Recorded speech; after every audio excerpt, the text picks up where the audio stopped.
From the studios of the Republic Media Network, you're watching Arnab Goswami live on The Debate.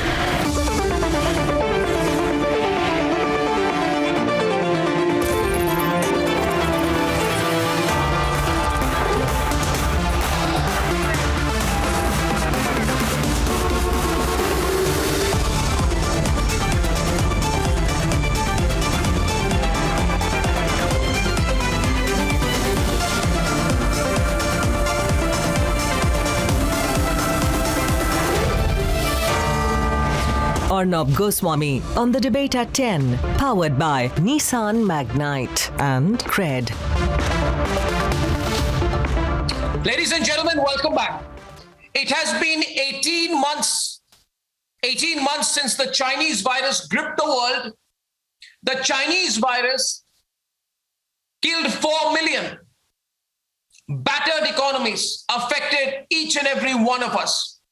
Despite the global anger and the demand for an investigation into the origins of the Chinese virus, the Chinese are scampering for sympathy by playing the victim card.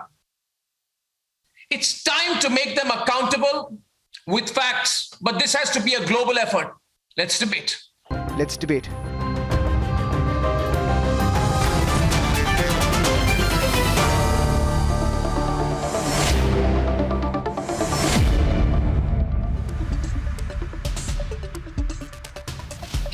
We have a lot of domain experts on the subject tonight. From Hong Kong, we have Andrew K.P. Leung, who supports the China point of view. He's a China strategist. I'm joined from Arizona in the US by Dr. Lawrence Sellen. He's a retired US Army colonel, and he's a COVID-19 subject matter expert. I'm joined from Adelaide, Australia, by Professor Nikolai Petrovsky, who's chairman of Vaccine PL, and besides being a vaccine manufacturer, is an expert on the subject. Cleo Pascal, senior fellow of the Foundation for Defense of Democracies, is joining us from Montreal in the United States, in Canada. And Dr. Li Meng Yan is joining us from New York. She's the whistleblower in this case. She's a virologist, and she's written extensively. Her work has been discussed extensively. And from India, I'm joined by General G.D. Bakshi, who's a defense expert, has strong views against China on the subject. May I start with you, Dr. Li Meng Yan? If you can hear me, you've been a whistleblower on the subject. Dr. Yan, and now China seems to believe it is getting away with it. And the whole world has been expecting and waiting for some kind of action against China, but there is no international consensus. We saw the language and tone at the 100th year celebrations of the Chinese Communist Party. And in fact, the Chinese are now demanding that their Wuhan laboratory should be given the Nobel Prize for their contribution into the research of the coronavirus. All of this makes one feel the Chinese feel they have got away. What do you think, and how do you respond to this situation? Actually, China's attitude is very clear that the Chinese Communist Party never care about human life, and they never care about using the evil ways to ruin the other's civilization and lives to achieve their goals.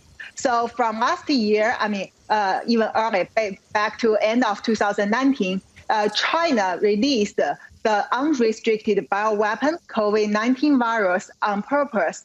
And then it got kind of success because, very sadly, China's misinformation and cover up with the WHO and US CDC and the NIH, all the top journals like Lancet Medicine, and also with those top scientists like Malik Harris, like Dr. Fauci, or EcoHealth Peter Daszak. All these people, they work with China government to spread misinformation to fool the world, and then the whole world waste their lives, waste their times, and their economy and social orders get destroyed. So all this together actually make China feel they win. That's why from early this year, China started to celebrate the anti-COVID-19 trophy. They never feel sad about the loss of lives. They just think about what they get, and then they put the other countries' economics down, and also using this way to conduct their propaganda. So this year, they even become worse because they feel the weakness from the other countries gave them the courage. But we should know that we should not let China government keep doing that. This is totally lying and totally, this is a hilarious tragedy. We cannot let it go on. So we need to review it and let the government, call the government policymakers to use the proper way to fight against Chinese Communist Party to stop the pandemic. But Dr. Selin, who's going to bell the cat? Because there is no global consensus. There are economic realities. China does not hesitate to use its economic clout. And the longer the stakes, the more difficult the possibility that there will be any action. What concerns us all is that if there is no action in this case, then in the future there will be no defense for anyone in the world against the rampant use of any bioterror weapons. I think in this case, there should be some country like America to be the leaders to work together with other countries. All the other countries are the victims in this pandemic. And also we need the leader countries and so is America. Partner countries. I think even Chinese people, they want to join it, but they can't at this moment, especially when the people in the mainland or Hong Kong, they are not controlled by Chinese Communist Party.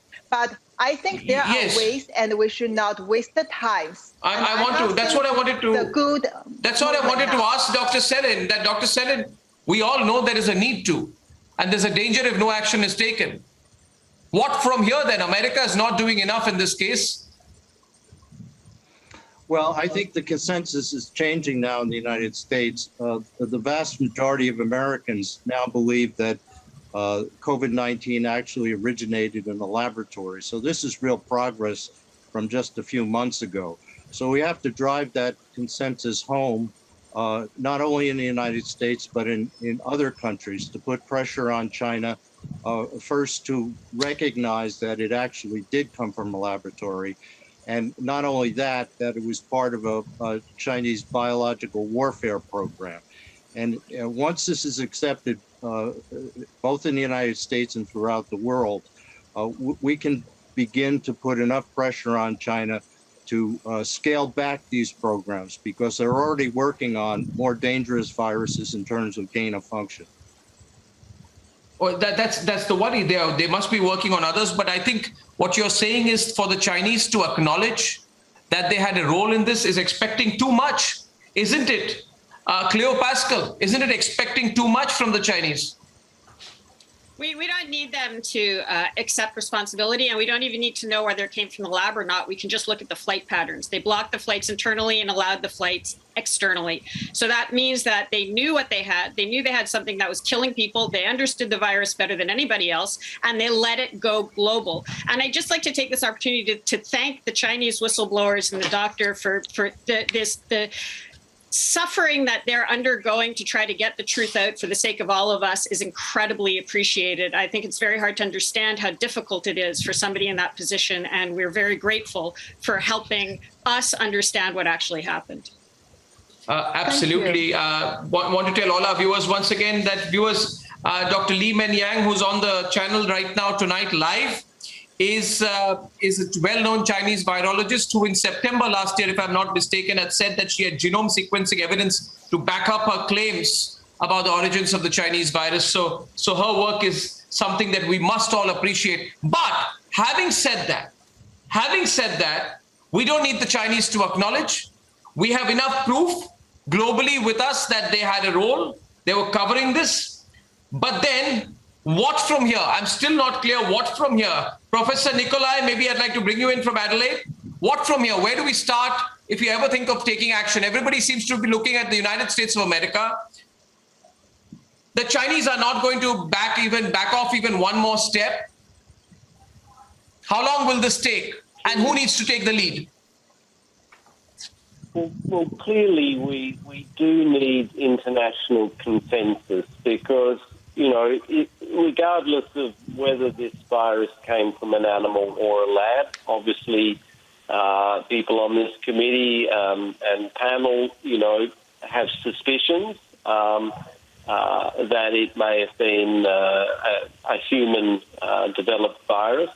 But irrespective of what this pandemic has told us is we need better international systems for regulation of this type of research.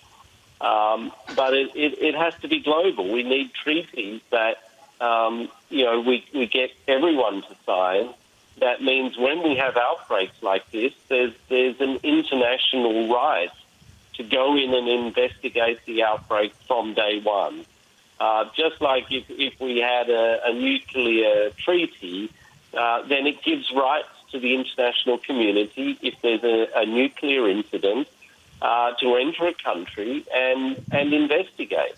And we don't have that right when it's, a viral, pandemic. I think we need to improve the international forum and have a treaty that covers this type of incident.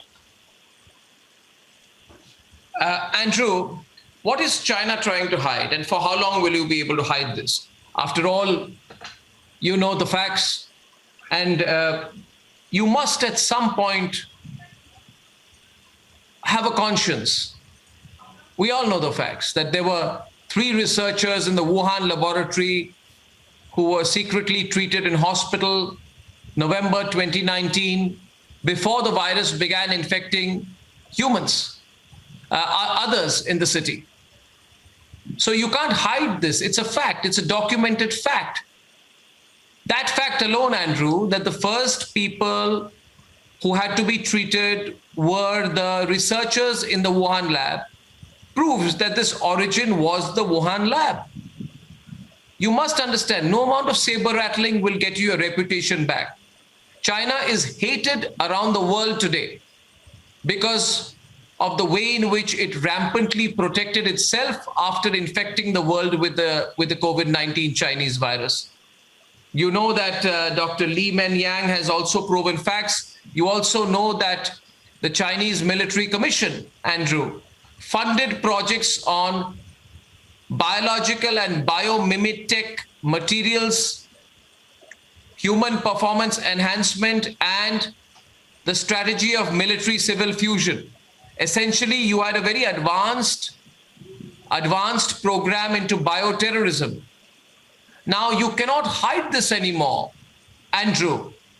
You are the subject of global hate and the subject of global scrutiny. You can delay it, but no, absolutely you're allowed to speak because unlike China, we're a democracy. This is a news channel in a democratic country. Hence, you will be allowed to speak. But do you feel, as in does China feel it has gotten away with it? Yes.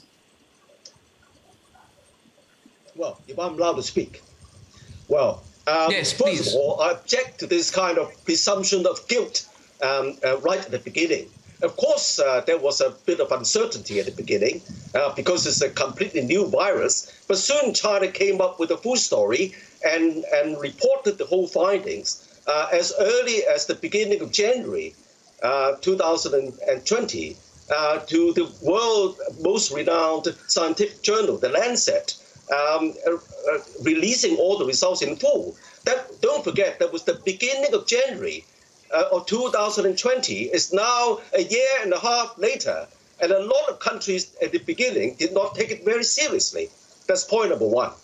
Point number two, the kind of research of virus and so on, China did not start it in the beginning. The first country that started all this virus was the United States right after the Second World War, when the kind of virus scientists from Japan, from Germany, were recruited to America and started the lab called... You just acknowledged. EIETRIC. You So, just acknowledged that this was a case of bioterrorism, therefore. This is an acknowledgement by you. Can I finish, please? No, but you just acknowledged. No, but you just Can I acknowledged. finish, please? No, but Can you I just finish? acknowledged. Please, No, this one sentence. second. In your statement, which you just made a minute back, you acknowledged the role.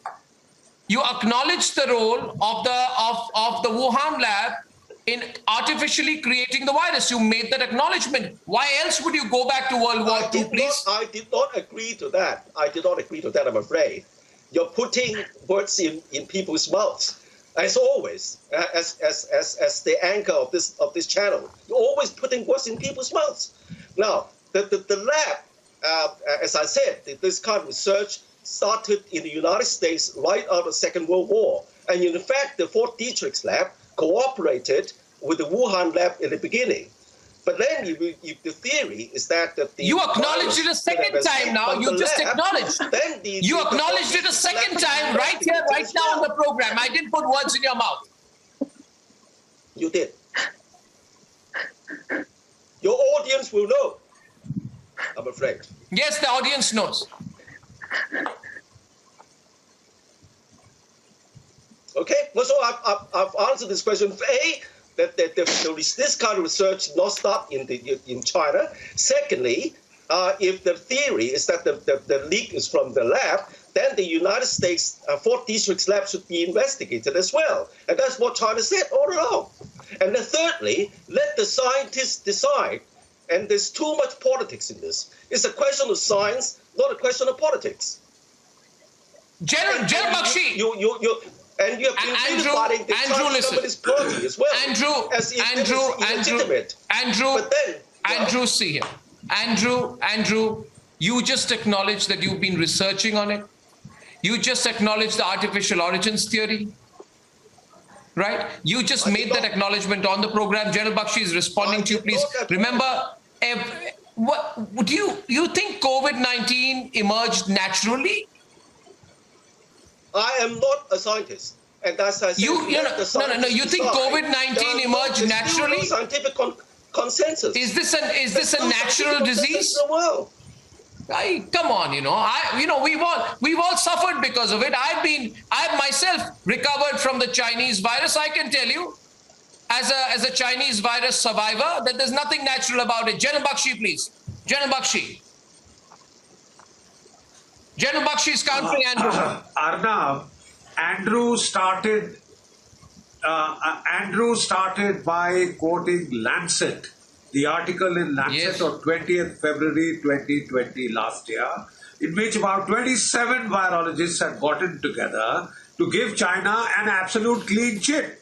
Who do you think headed that list of 27 scientists? Peter Daszak of the Economic Health Alliance, the NGO which had given $600,000 to the Wuhan Institute of Virology to carry out that gain of function research.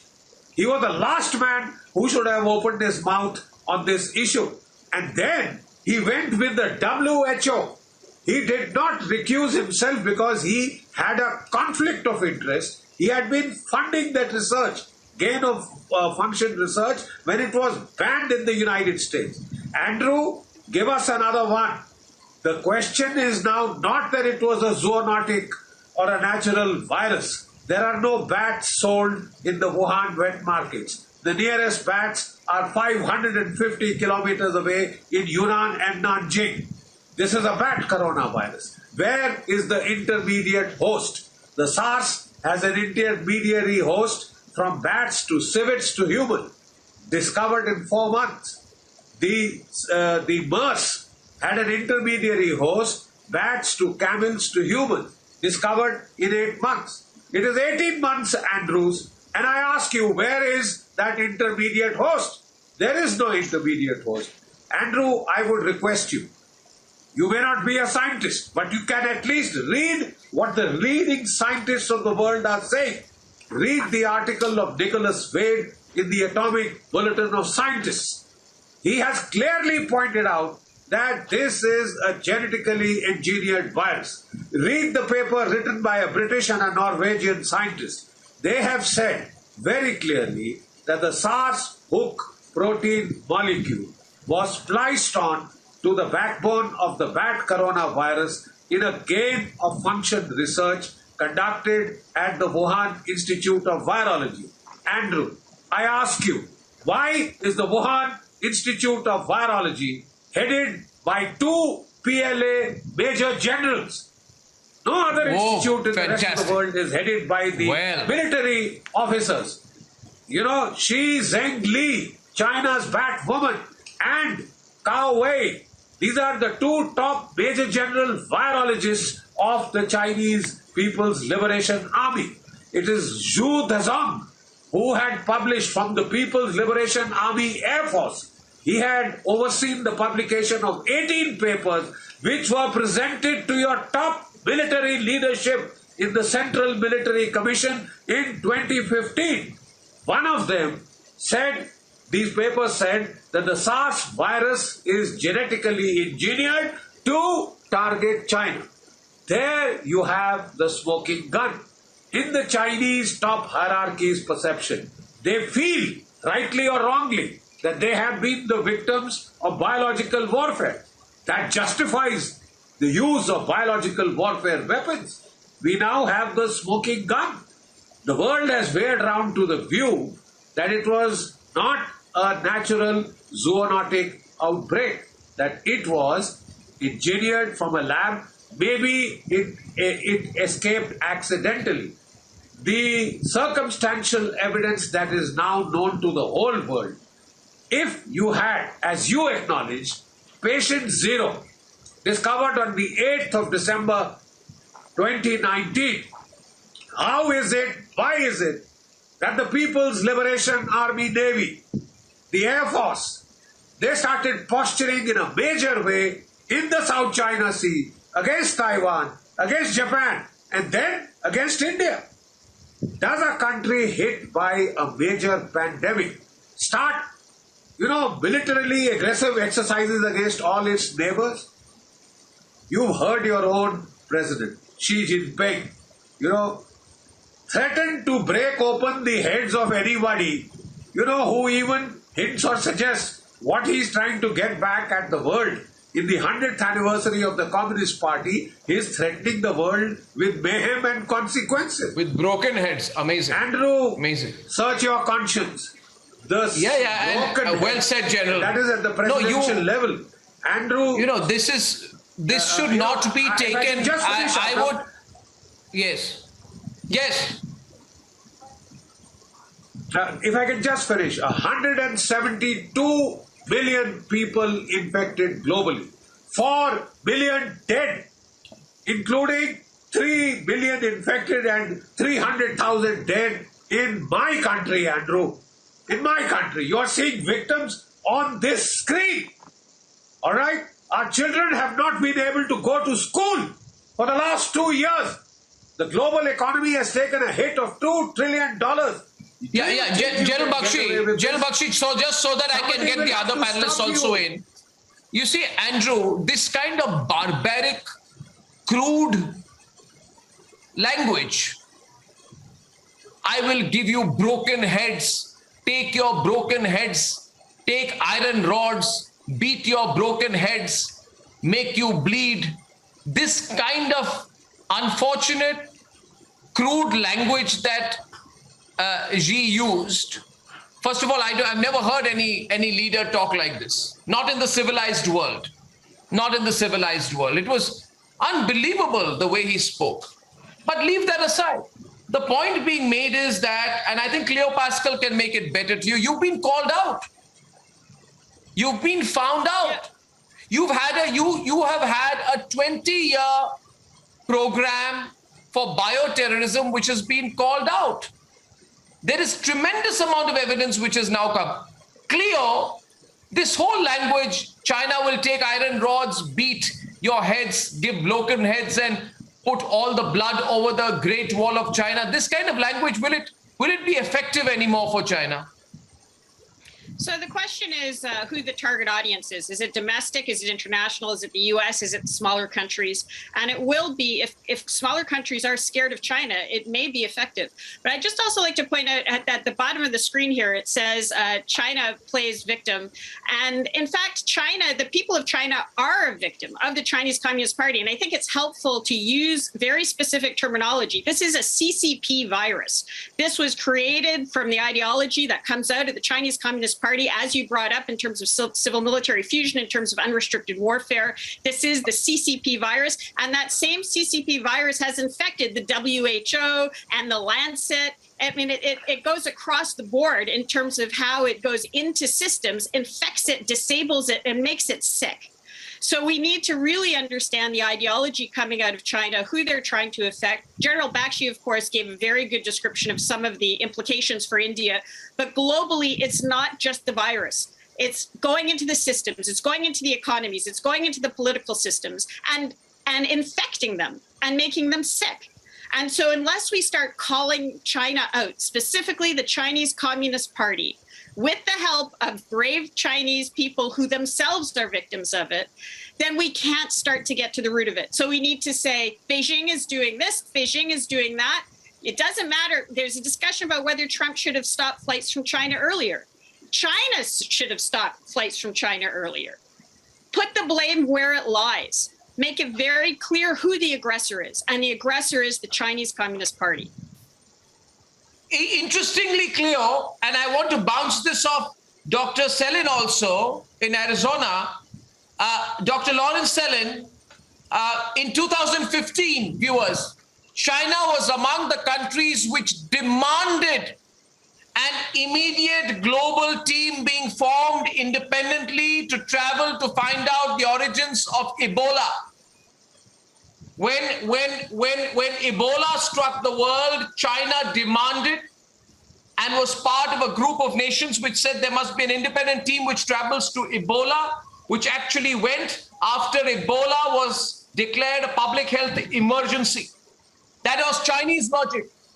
Should we not demand that a neutral independent team, including people like Dr. Li Mengyang, should travel to China to find out the details, have an independent inquiry, speak to people, get unrestricted and unfettered access to find out the details of the COVID-19 Chinese virus, Dr. Selin? Well, absolutely. I think also China needs to open up its viral databases. They have tens of thousands of viruses, samples that they've isolated during the initial phase of the pandemic. Those databases were either wiped clean or they were closed down. So the World Health Organization never had access to the information that they needed to ascertain the true origin of COVID-19, which was a laboratory. So until China rejoins the world community and cooperates with the rest of the world in terms of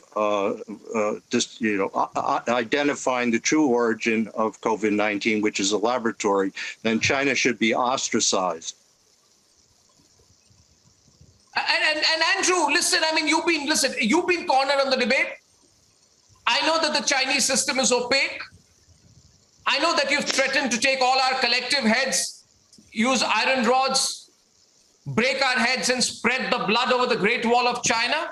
But instead of doing all that, why don't you tell us why 15 months after the SARS-2 pandemic began, your country's researchers failed to find either the original bat population or the intermediate species to which SARS-2 might have jumped, or even any serological evidence that any Chinese population was exposed to it before December 2019?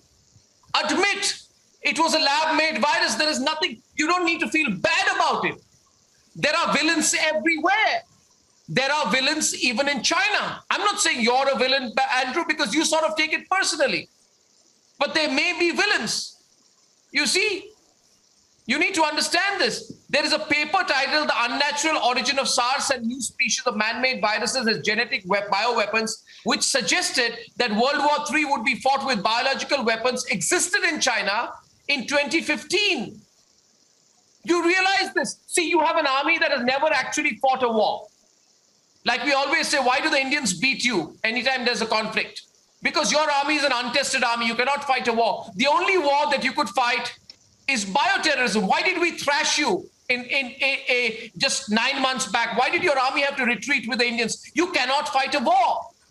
Wearing costumes in your 100th CCP anniversary and doing a march past before Xi wearing a new costume, that's another thing. You cannot fight a war. The only war you wanted to fight was the bioterror war, Andrew.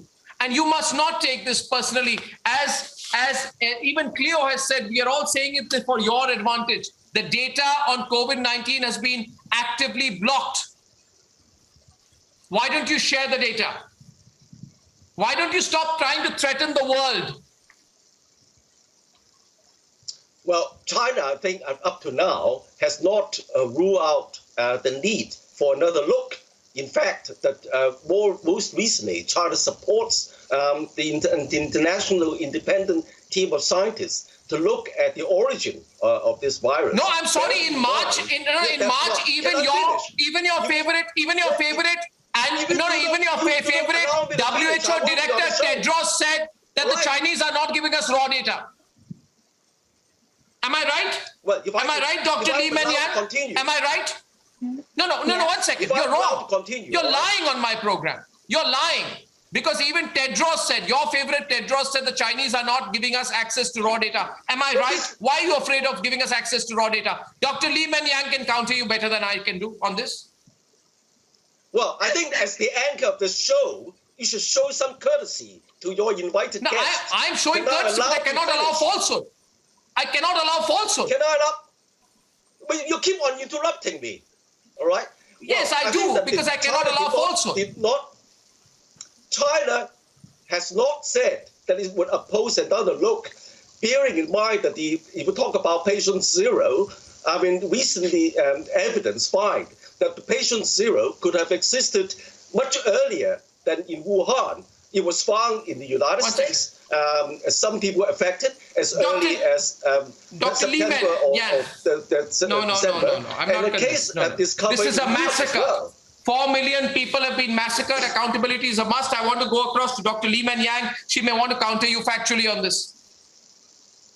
Oh, actually, people have already watched Andrew as an example of Chinese propaganda, which lasts for over 1 year from the beginning of the COVID-19.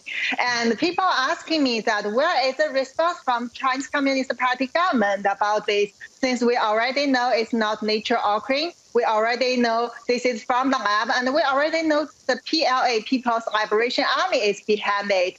But let me tell you, this is the response from Chinese Communist Party. There are thousands of Andrew, and there are thousands of similar propagandists all over the world. They can be in the WHO, they can be in US NIH, they can stay in the medical journal or mainstream media. I mean, these people are conducting such misinformation, although everyone is angry, everyone knows they are lying, but they still do that because they have strong motive from Chinese Communist Party for their own purpose.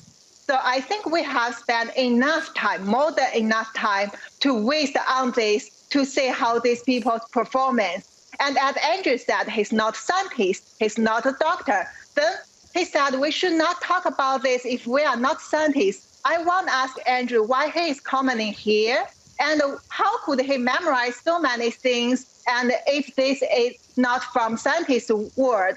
I mean, Andrew should tell us that from his word without logic, he talked about bioweapon and then he denied COVID-19 as bioweapon. And he talked about this virus is unknown origin, but he still denies from the lab.